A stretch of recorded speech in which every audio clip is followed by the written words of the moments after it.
Sarawu paduka Bapa Penemban Durna katuran karagarjan tedhak paduka wonten Praja Ngamarta Bapa Penemban. Astaka swala sela berdapa swaru gembol sumarante hawela. Lan nuwun inggih Nger. Tansah pinanganing kawidadan niring sambikala sawanipun ing Bapa ing Sokalima manggya widada sowan kula niskala. Durga mendhak kala sirna namung kepanenga kula ngaturaken salam taklim kula kunjuk kersa paduka anak Prabu ing Ngamarta Nger. Anak Prabu Puntadewa. Inggih Bapa Penemban. Kula tampi karya bombong raos sing manah kula mboten langkung kasekecakno anggenjengan ndika lenggah Bapa Penemban Durna. Oh inggih. Sampun mboten kirang prayogi pisawanipun ing Bapa ing Sokalima wonten Praja Ngamarta dinten sakmangke menika Nger. Anak Prabu Darmakusuma. Bapa Penemban katuran karagarjan rawuhipun. Oh, anak Prabu Ndarawati. Inggih, mekaten Bapa Penemban. Oh inggih Nger, inggih wilujeng. Niring sambikala. Panjenengan sampun dangu lenggah wonten ing mriki. Inggih sampun sawetawis Bapa Penemban. Oh inggih syukur. Dipun sekecaken lenggahipun Bapa Penemban Durna. Sampun boten kirang prayogi anggen kula ngabiyantura kersa paduka anak Prabu Puntadewa Nger, anak Prabu Ndarawati. Wah. Durna bapakku. Aku ngaturake basaku katura. Durna bapakku. Anak lanang Anindita bocah Mursid iso mikul dur mendem jero karo wong tuwa. Werkudara tak tampa kowe ngaturke bekti karo bapak ya, Nger. Yo. Pangestune bapak tampanana ya, Li, ya Nang, ya, Nger. Ora tak tampa dadiake jimat Durna bapakku. Ya ming sakjane aku rada ora seneng karo kowe. Sebab apa? Kowe kuwi ora sembodo nalika kowe suwita karo Begawan Durna dik jaman kowe enom biyen. Pendak dina kowe mesti tekan Sokalima. Kowe njaluk ngelmu guna kasantikan, kawijayan, ngelmu kasampurnan, tosing balung wleting kulit, sastra ceca paripurning wangsit, sastra jendra hayuningrat pangruwating diyu, kabeh tak sok glogok kaya banyu menyang kowe. Ning bareng kowe kuwi wis entuk ngelmu pirang-pirang, kowe saiki wis ngukup ngelmu ning Begawan Durna, kowe tilik bapakmu wae ora. Kowe nginguk karo Begawan Durna wae ora. Apa kaya ngono kuwi trep lan pantes minangka jejering siswa. Durna bapakku. Piye, Nger? Saiki beda karo biyen. Biyen durung akeh kewajiban kasatriyan sing tak tindake. Ning saiki aku wis dadi satriya ning praja. Aku dadi satriya negara Ngamarta. Mula kewajibanku akeh. Sing gedhe pangapuramu durung bisa sowan menyang Sokalima, Durna bapakku. Arep kaya ngono ora ana wektu sithik-sithik. Dinggo nginguk bapakne tanggawa guletah, gula teh. Gula teh. Guletah. Gula teh. Kuwi tandha bekti karo wong tuwa. Iya. Aku masuk angin barang ora tok tileki. Wah, apa bar loro? Opnema. Apa jenenge kuwi? Begah aku kon ngarani. Kowe ya ora tilik ning ora apa-apa, ora apa-apa. Waton aku krungu karo anakku Werkudara pendak-pendak padha ngandhake Werkudara. Kawula Sokalima cantrik-cantrik Sokalima do ngandhake Werkudara ing bab kasatriyanmu, ing bab budi luhurmu. Guru kaya Begawan Durna ki wis seneng kok Werkudara, wis seneng. Tegese kowe bisa ngangkat barang derajating wong tuwa. Padha ngandhakake Werkudara kok iso dadi kaya ngono kae mbiyen siswane sapa? Siswaning Begawan Durna. Saora-orane jenengku melu terangkat. Iya. Aku matur nuwun ya Kulup. Iya. Prayoga nanggon mulungguh. Sapa sing derekke? Ijen. Wah, dengaren ora nggawa Kurawa. Kurawa ki gedhabiah kok kean cacah. Ngrebda tanpa guna. Lunga sithik wele jajan sak nggon-nggon. Ngokeh-okehi pengeluaran. Iya. Prayoga nanggon mulenggah. Wis ora kurang prayoga. Brata Bima, Bratasena. Heeh, Bratasena. Bapa Penemban kula ngaturaken bekti kula kunjuk. Janaka tak tampa cah bagus. Pangestune bapak tampanana ya, Nger. Kula pundi nggo jimat paripin dayanana ing kasantosan. Syukur. Sembatra piye? Nggih wilujeng tansah nampi yuwananing Gusti. Syukur. Sri Kandi. Sedaya manggih wilujeng. Larasati manuhara. Inggih. Sedaya ugi manggih kewarasan. Sing jelas sing ngendi kowe? Mboten wonten. Syukur. Tresnanana. Jer kuwi bojomu sing jeneng garwa iki sigarane nyawa. Nggih ngestaken dawuh. Durung ana sing jelek. Dereng. Tresnanana ya. Janaka ngestaken dawuh Bapa Prembantuna. Bapa Premban kula bekti kula kunjuk, Bapa Premban bekti kula kunjuk. Kembar nek kula sedewa tak tampa pangestune wong tuamu tampan ya kembar. Kula pun dinggo jimat. Iya kula pun dinggo jimat. Cira Lupatmonem. Wis do mbagekke kabeh. Kok kayane ana panitia siji sing ora mbagekke karo aku. Panitia. Setyaki wonten timbalan. Mbaya mbagekke to Dimas mangke wonten Jawi babar pisan. Ora apa-apa. Sing tatak tangguh tanggon. Aja nganti wedi karo swara. Nek wedi karo swara ora bakal iso ketekan apa dadi penjangkaku. Bapa Premban, wonten dawuh, Ger. Rawuh paduka sajak sumengko menapa saking kersanipun Bapa Premban Durna piyambak menapa diutus dening Kaka Prabu Duryudana. Ah, menika ngaten nggih, Ger.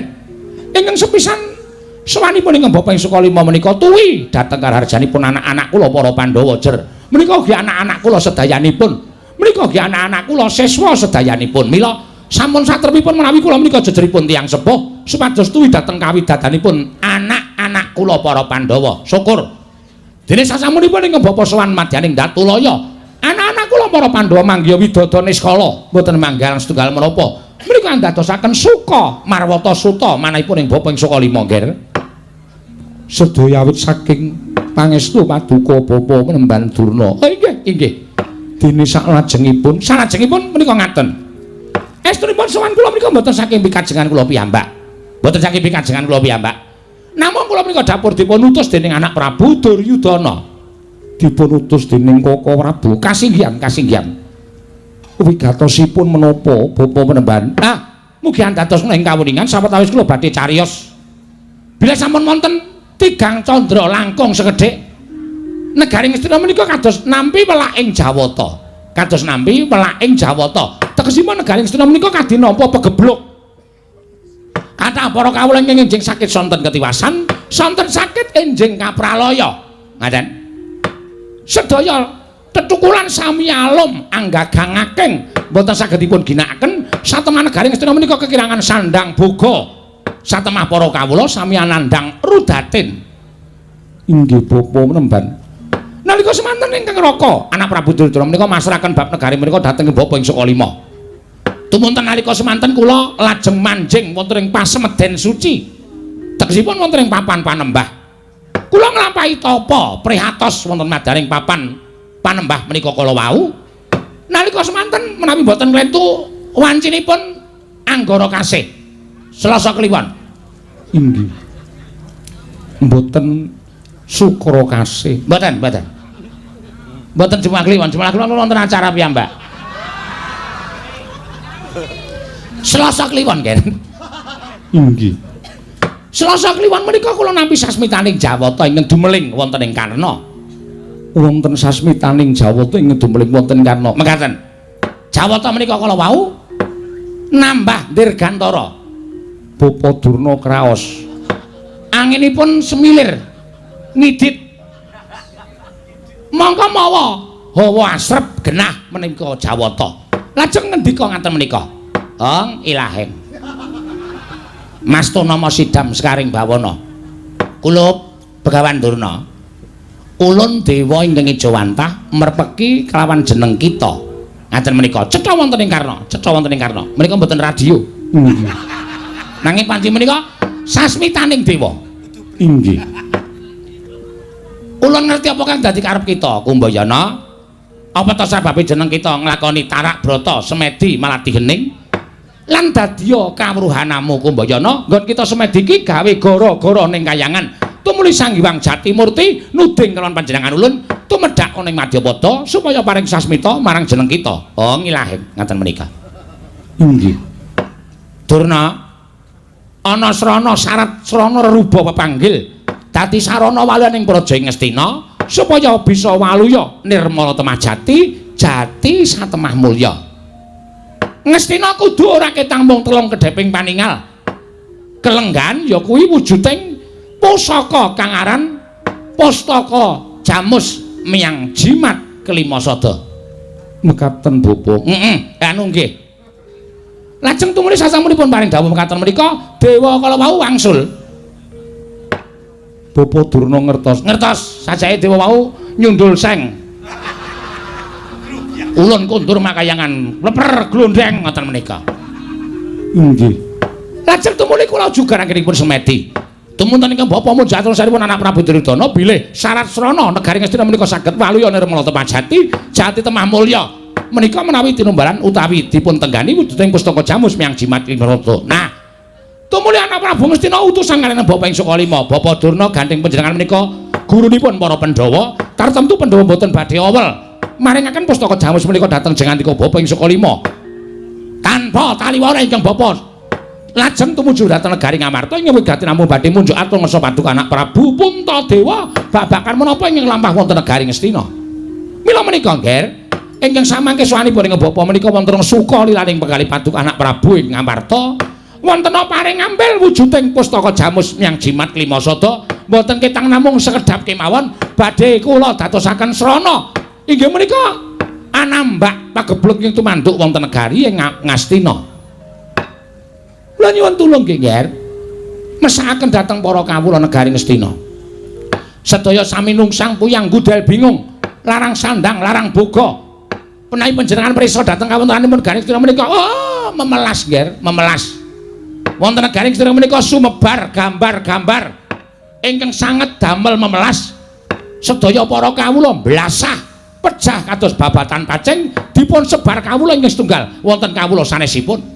Menika lho, Nger. Menapa boten mesakaken kathah kawula ingkang enjing sakit sonten ketiwasan sonten sakit enjing kapraloya.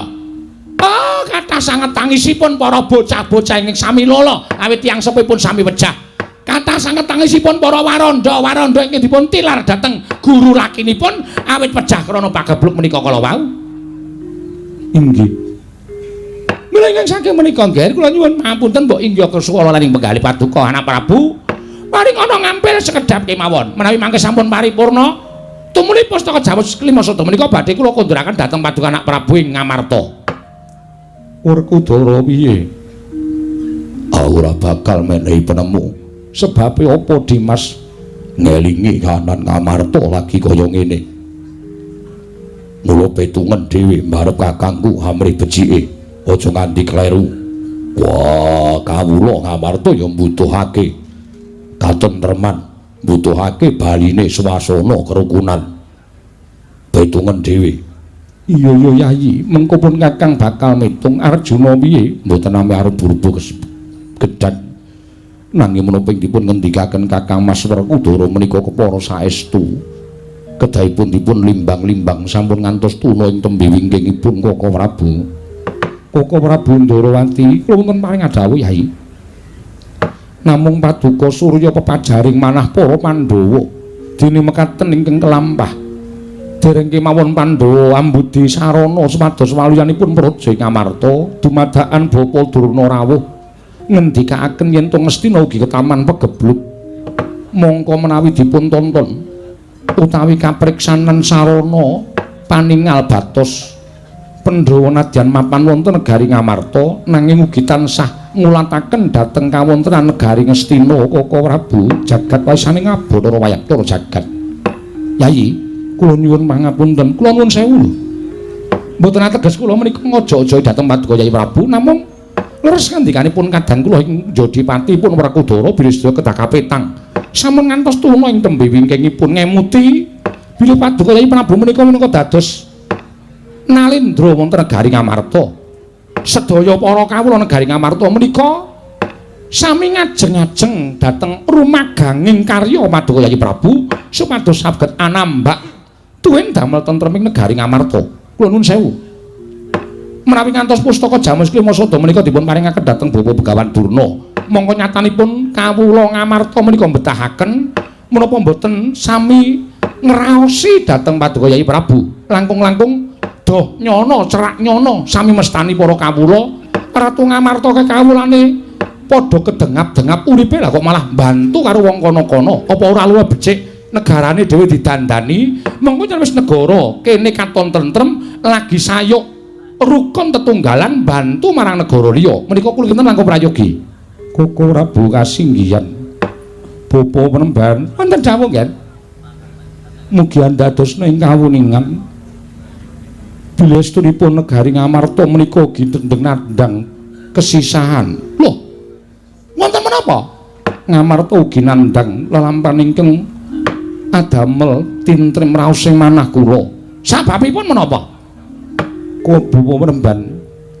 kathahipun para kawula ing kepengin negari Ngamarta menika risak satemah anyebar kabar supados sakmangke nglempakaken para tetiyang ingkang satemah boten saged ngulir budi tuwin ngasah kadewasan gampang dipun bebujuk supados sakmangke damel ruhara wonten Praja Ngamarta sakmangke sampun kelampahan langkung-langkung kathahipun para bencana donya ingkang kanthi kasengaja lan boten menika ugi andadosaken sisaing para kawula malah negari Ngamarta ing Brangwitan ingkang sakawit dados regejegan satemah ndadosaken wontenipun kurban menika ugi dados penggalianipun ingkang rai putra ing Ngamarta mula kula nuwun sewu Penemban menawi paduka paring dawuh ing mekaten kula nuwun sewu ingkang putra dereng saged munjuk atur kandhak blekuduk selalu gimbal sumarante hawala nuwun sewu lho nggih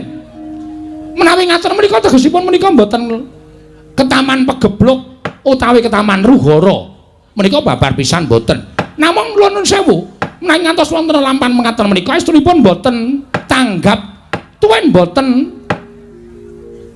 saged adamel tentreming para kawula para nayaka para punggawa para asta-asta panjenengan utawi priyantun ing lenggah wonten ing sakiwa panjenengan menika saestu boten saged damel tentreming negari ketitik kathahing para kawula ingkang damel ruhara tuwin para kawula ingkang sedaya menika kala wau boten pitados kaliyan pemerintahan Paduka Anak Prabu ing Ngamarta menika sejatosipun boten kok lepatipun jagat menika boten namung menika dipun damel dening para titah menika ateges para satriya tamtama bintara ingkang sami ngreksa dhateng sangganing para kawula menika boten jegos damel tentreming para kawula negari Ngamarta mila boten aneh menawi negari Ngamarta menika tumunten gegeran kados mekaten menika Bapa Penemban kula pitados kalian para nayaka namung gegeran menika kala wau dipun tuwuhaken saking pirangipun para kawula ingkang kepengin uwal saking negari Ngamarta satemah damel ruhara damel perkawis ingkang anggeret dhateng gesangipun para kawula Bapa Penemban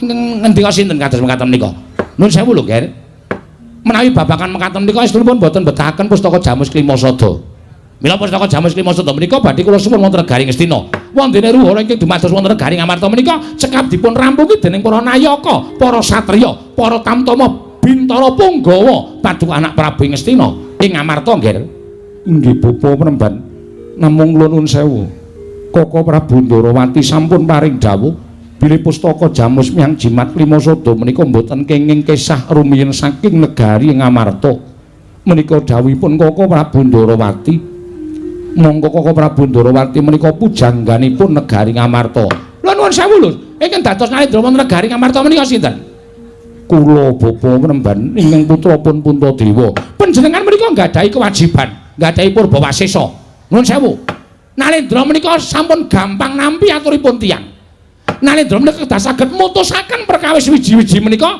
medal saking penggalipun nalendra menika kala wau nek nalendra menika gampang nampi aturipun tiyang sanes tegesipun negari Ngamarta menika ingkang merintah menika mboten Prabu Puntadewa ning Prabu Kresna lho apa member ing atase Prabu Kresna ki wong kono-kono ing atase Prabu Kresna ki wong liyan kebrayan negarane Ndarawati kok melu ngatur pemerintah negara Ngamarta lah kok anak Prabu Puntadewa ya manut diatur karo anak Prabu Ndarawati ki nuwun sewu. Samenika kula badhe nyuwun pirsa.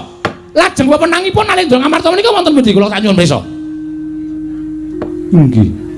Panjenengan menika nggadahi wewenang wonten tetembungan Nalendra menika benten kan para kawula. Ratu menika wong kang sinampiran pakaryan nyekel kendho kencenging pernatan amis baji ning negara menika wonten pundhaking Nalendra. Nek kawula menika wong kang diwenangake ngukur karo derajate. Tegese antaraning kawula karo ratu menika beda. Amis baci ning negara menika wonten astanipun Narendra Prabu Puntadewa. Kendho kencenging pernata negara menika wonten asta paduka anak Prabu Puntadewa. Panjenengan kedah nggadahi pemanggih piyambak. Panjenengan kedah netepaken pemanggih piyambak. Aja kok sithik-sithik takon Kresna, aja kok sithik-sithik takon Ratu Ndarawati. Lho, nuwun sewu, statuse Ratu Ndarawati teng negara Ngamarta napa kula tak takon? Kula tak takon. Umume rak ming dayoh to. Ya sedulur-sedulur. Nek sedulur ki ora wenang nyampuri perkara ning negara Ngamarta, ngoten. Abang biru ning kanan negara Ngamarta niku wonten astanipun anak Prabu Puntadewa, mboten wonten astanipun Narendra Ndarawati. Anek carane kaya ngoten niku teneh padha karo Ngamarta menika sing dikuwasa Ratu Ndarawati, Ndarawati sing dikuwasa Prabu Kresna. Oh, ratusan negara kok nguasani negara loro niku lho sempu. Cara pundi kula tak takon? Kedahipun panjenengan gadahi pemanggih piyambak, gadahi pemanggih piyambak. Aja manut karo wong kono-kono. Aja dumeh panjenengan niku pujangga, dumeh panjenengan menika pengayomanipun para Pandhawa. Terus apa sing dikake dinut? Kula menika ya pujangganing negara Ngastina. Ning kula niku saben atur kula mboten nate dinut dening Prabu Duryudana. Kula ya ora lara ati. Wong sing jeneng penemu, sing jeneng usul menika dipun keparengaken lan pikantuk kamardikan. Ning ora kudu usul lan penemu menika diagem, menika mboten. Kalau mangsa usul menika dipun sebrataken mboten diagem iki mboten dados menapa. Lah kok pendak-pendak Ratu Ndarawati usul, pendak-pendak Ratu Ndarawati usul diagem. Terus penemune Pandhawa niku napa kula tak takon? Terus Pandhawa urip teng negara Ngamarta niku kewajibane napa kula tak takon? Ya ora napa-napa, ming pong-pong bolong. Uripe Pandhawa gumantung karo Ratu Ndarawati.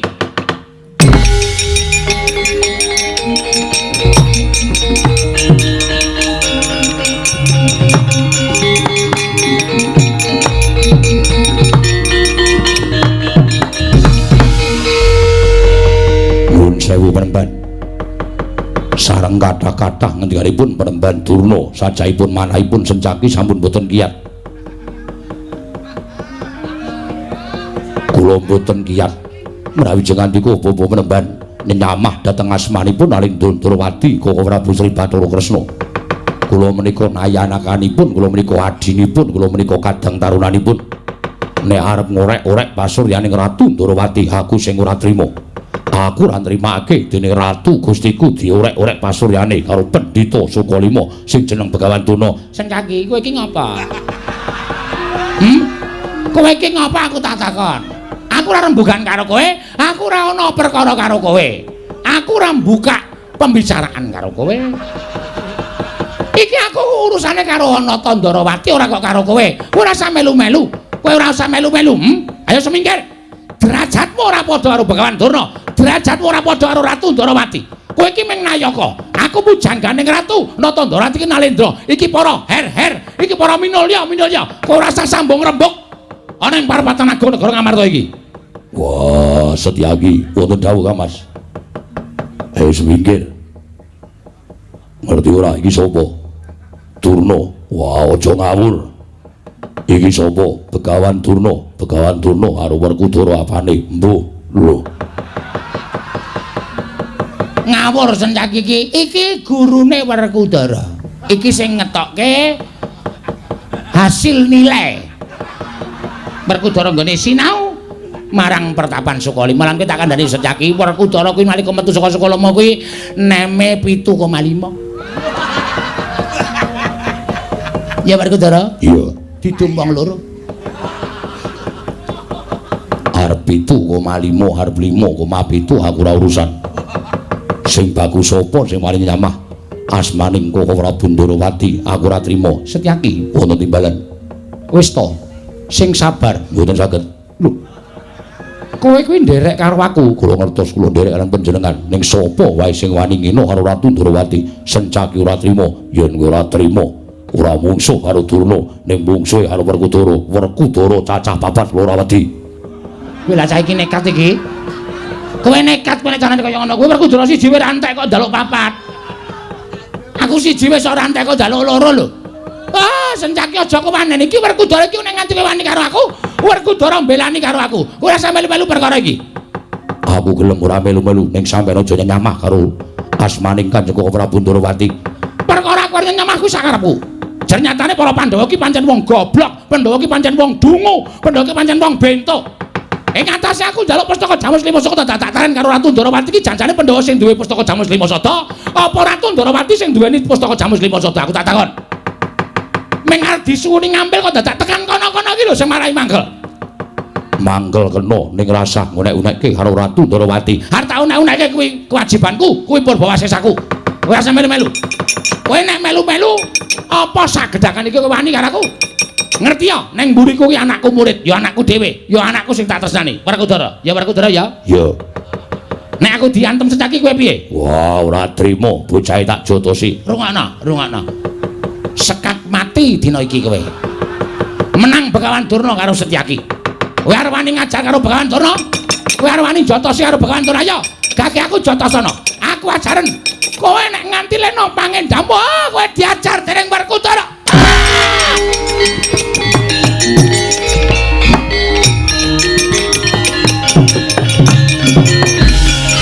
Wah, Setyaki. Werkudara. Setyaki. Werkudara. Wah, ayo didunke. Werkudara ayo didunke. Didunke iso ora? Nek ora iso didunke, saiki ngene. Kowe mbelani Durna entuk, ning aku mbelani Setyaki. Ayo. Werkudara mungsuh Kresna menang sapa? Wah, ayo dunke. Wani jotos guruku. Banting modar. Kowe banting Setyaki apa kira-kira Werkudara kuat nampani senjata cakra? Iya.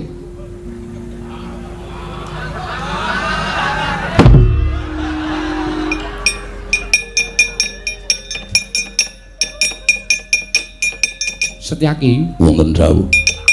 Sesuk meneh aja ngono ya ndak dadi perkara. Ben cangkeme mecucu-cucu. Jotos sisan. Kaiki pendhita. Wis ngerti, kula pun ngertos menika pendhita. Lah kok tok jotos ya men. Si aku tak takon, tok jotos ki dasare apa? Sengit. Sengit kok dijotos ya men. Wah, caidan. Werkudara. Iki adikku lho. Kowe kok jotos sirahe kaya ngono kuwi nek nganti lara kula Setyaki. Sakit ora, Bu. Sakit. Piye rasane? Piye Setyaki rasane? Dengklep biur. Ngombe obat. Waduh. Pinten menawi dipun ewangi jebul. Mboten dipun ewangi. Aja sesuk meneh ora kaya ngono Setyaki. Nistakaken dawuh. Ya arep kowe tresna karo pun Kakang sesuk ngrentenana dawuhing Nata Ndrawati. Mriki nistakaken dawuh. Nek aku urung dawuh aja pisan-pisan kowe mbelani karo aku. Inggih. Aku ngerti watake Begawan Durna kae. Ngono kae wis biasane. Nek kagol kogelan atine mesti terus ngunek-unekke kaya ngono kae wis lumrah. Inggih. Ning aja tok jotos iki ning pasewakan kudu ngerti tata krama unggah-ungguh. Inggih. Kejaba nek aku wis dawuh. Inggih. Setyaki, Durna kok lambene elek kuwi jotosana. Upama aku omong ngono kuwi tok jotosi ora apa-apa. Sendika ngestakaken dawuh.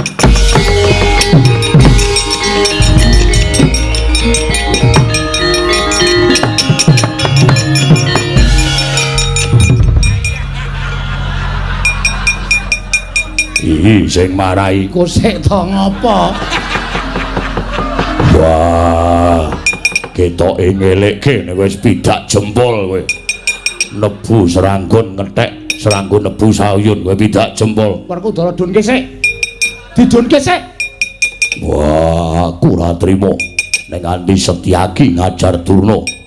Aku belani Durna. Iya wis ning Durna sik. Loh. Kok seru banget. Telapakanku nganti lara. Wah, Setyaki mak brubut. Ngoyak Durna. Aku ki ora akon. Kowe akon. Ora. Yai Prabu wonten dawuh. Panjenengan mireng kados pundi? Setyaki upama yen aku wis dawuh Durna kuwi ajaren lagi mbok tindakake ngaten menika. Krungu ora kowe? Ana tembung upama ora? Upama lho, ning Setyaki ki rak penampane mesti kleru. Lah sing lupa dudu aku, ning Setyaki. Wah, ora. Wis tok gawe saka omah. Wis tok rencana, aku ngerti. Wis tok rencana piye? Ora kok piye to? Wah, iya wae. Iya wae piye? Arjuna aku muni piye? Setyaki upama aku ngendika Setyaki Durna ajaren kuwi lagi mbok ajar ning upama. Krungu ora kowe? Wah. Ketoke kok wis beda jempol iki kuwi. Wah, mbok ora weruh Setyaki nyenggol Durna idak ndase.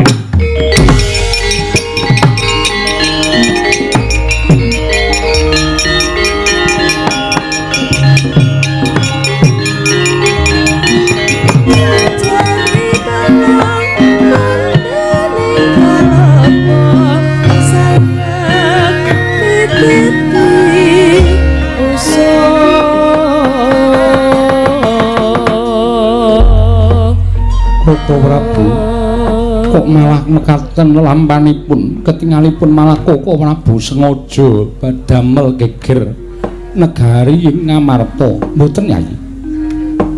Namung gandeng lampan sampun kelampah kados mekaten badhe dipun menapakaken malih malah paduka tansah hanjantara dhateng manahipun ngadang kula pun Werkudara satema Werkudara nilar pasewakan nututi dhateng pun Dimas Setyaki. Malah samangke Narya Pratandha. Kersanipun Penemban Durna menika menapa negari Astina menika ketaman pegebluk saestu. Namung menapa Bapa Durna menika namung badhe miprili kekiyatanipun para Pandhawa sarana nyuwun ngambil pustaka Jamus Hyang Jimat Lima Sada. Penemban Durna sampun mangertos kawontenan negari Ngamarta ingkang nembe ketaman ruhara kados mekaten. Tumuli piyambakipun bebuthek toya wening negari Ngamarta sarana nyuwun ngambil pustaka Jamus Hyang Jimat Lima Sada. Menawi Pandhawa kecalan pustaka Jamus Lima Sada, Pandhawa boten badhe gadah kekiyatan. Mila menawi saya ageng ruhara ingkang tumandhuk wonten negari Ngamarta, mongko Pandhawa boten dadah kekiyatan tanwandhe badhe gampil rubuh. Menawi Ngamarta rubuh, tiyang-tiyang Astina sami keplok, sami remen manahipun krana klakon penjangkanipun. Koko Prabu kaleresan sabda pangandika paduka. Nanging sakmangke lajeng kados pundi kawontenanipun kadang kula pun Werkudara kaliyan Dimas Setyaki. Menika tanggal jawab kula. Menawi ngantos dados peperangan antawisipun Werkudara kaliyan Setyaki, menika tanggal jawab kula. Menawi Dimas Setyaki menika mangke ngantos kapuping Rana Madyalaga pejah wonten ing peperangan sampun ngantos ngentengaken kadang kula ing garba ruji lho Yayi. Nadyan wujudipun kados mekaten ing garengkan tenan menawi Setyaki kawon kan Werkudara. Koko Prabu kasinggihan mekaten Giri Lusi jalma tan kena kinira. Jaran miturut kula tiyang leres menika tertentu dipun ayomi dhateng panguwasaning Gusti. Monggo Werkudara mbelani tiyang ingkang ngawon. Ateges Werkudara ugi kelepetan dedosanipun Begawan Durna. Monggo sakmenika sampun dipun priksani sing bener karo sing ala menika menang pundi? Inggih Koko Prabu. Nanging kula suwun maduka tansah ngayomana dhateng kawula Ngamarta. Iya senika istaken dawuh. Arjuna wonten maring dawuh. Aja melu-melu ya Dimas, mboten. Kula namung badhe nonton. Kados pundi kabul kawusananipun Koko Prabu. Babar pisan budalna kang padha seba pun ngakang kundur ngedatun cecawis uba rampe menawi negari Ngamarta sampun ketingal tentrem Begawan Durna sampun kisah saking negari Ngamarta. Yai Prabu sak kadang-kadang kula kanthi minggah wonten ing Saptawarga namung sendika ndederek Dimas Arjuna wonten maring dawuh kaya wis ora ana dawuh maneh Yayi Janaka Purnagati ning Pananggilan. Sanutasa kundur ngedatun jeluk saking dampar kencana kinapit gambaran gading kadheranken sangganing Purumban Jedi manggung ketanggung Joko Palororo ingkang samya ngambil pacaraning keprabon kawis tinggal saking Mandra tindaknya Sri Naranata kanthi nengal jejengkaran tindaknya Sri Naranata wau